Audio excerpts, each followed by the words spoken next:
This video is sponsored by King of Cardfight. For more information on tournaments, deck lists, or setting up your own King of Cardfight tournament at your locals, go to kingofcardfight.com.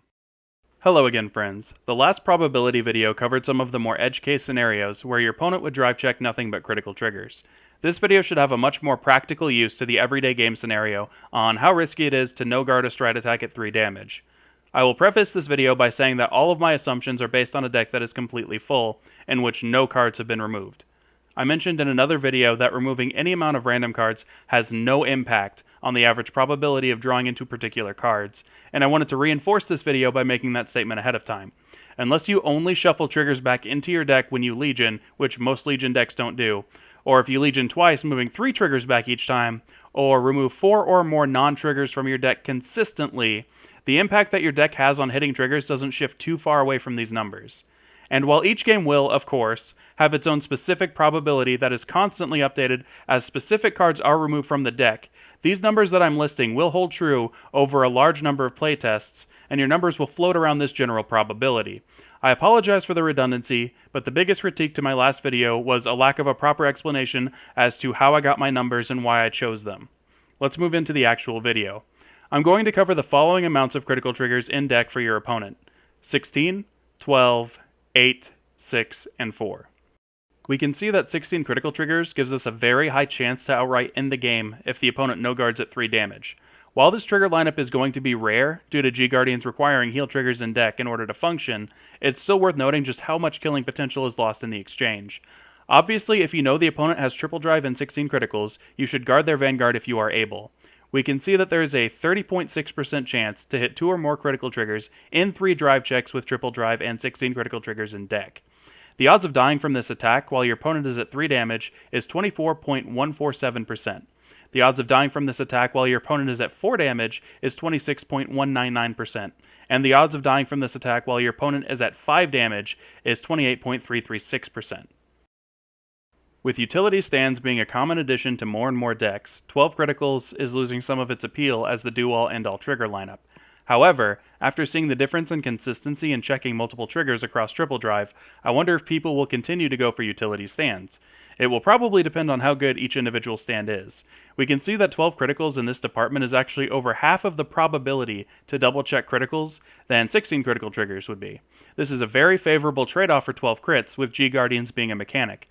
We can see that even with the highest chance to heal, 12 criticals will still end over 1 in 8 games if left no guarded at 3 damage. Take this risk at your best discretion.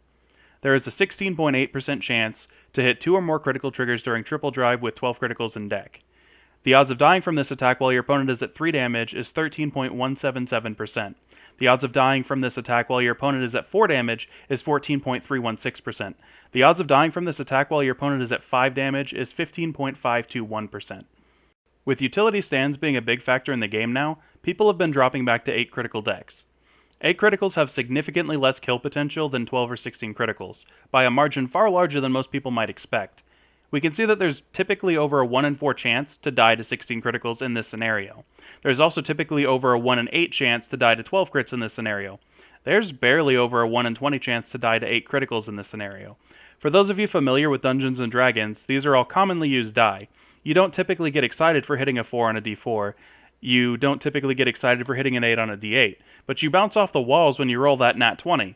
That's because the odds of it happening just aren't that great. Don't get me wrong, 8 crits will close out some games on occasion, but it's still a pretty safe bet to no guard it at 3 if you don't want to expend a nullify or a large amount of shield. There is a 7.14% chance of hitting 2 or more critical triggers with 8 criticals in deck on a triple drive. The odds of dying from this attack while your opponent is at 3 damage is 5.265%. The odds of dying from an attack while your opponent is at 4 damage is 6.055%, and the odds of dying from this attack while your opponent is at 5 damage is 6.58%. Some decks gain lethality from stand triggers, and it's not just a matter of utility at that point. These decks enjoy splitting their offensive triggers right down the middle, having 6 stands and 6 criticals. While ending games with these critical triggers isn't the focus of these decks, I will go over the odds of it happening so you can have a general idea on just how likely it is to happen.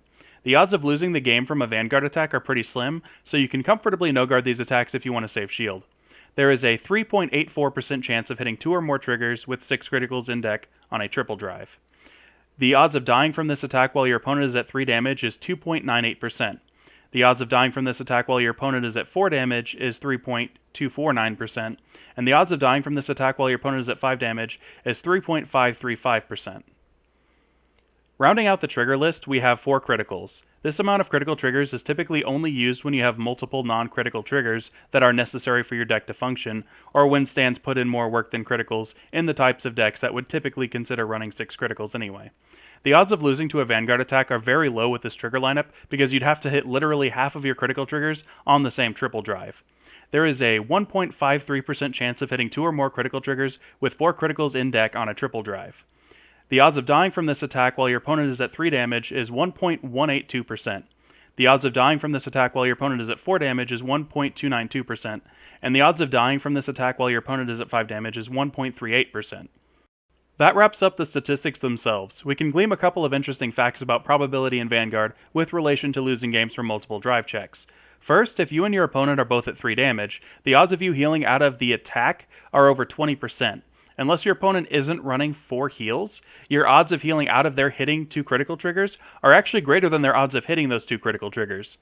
Additionally, each critical trigger that you play less than 16 has a huge impact on the odds of hitting multiple critical triggers. With only 4 criticals less, there is a whopping 13.8% difference in the probability of hitting multiple triggers between 16 critical triggers and 12 critical triggers. That is it for this video. I hope it was interesting and enjoyable. Have a good one.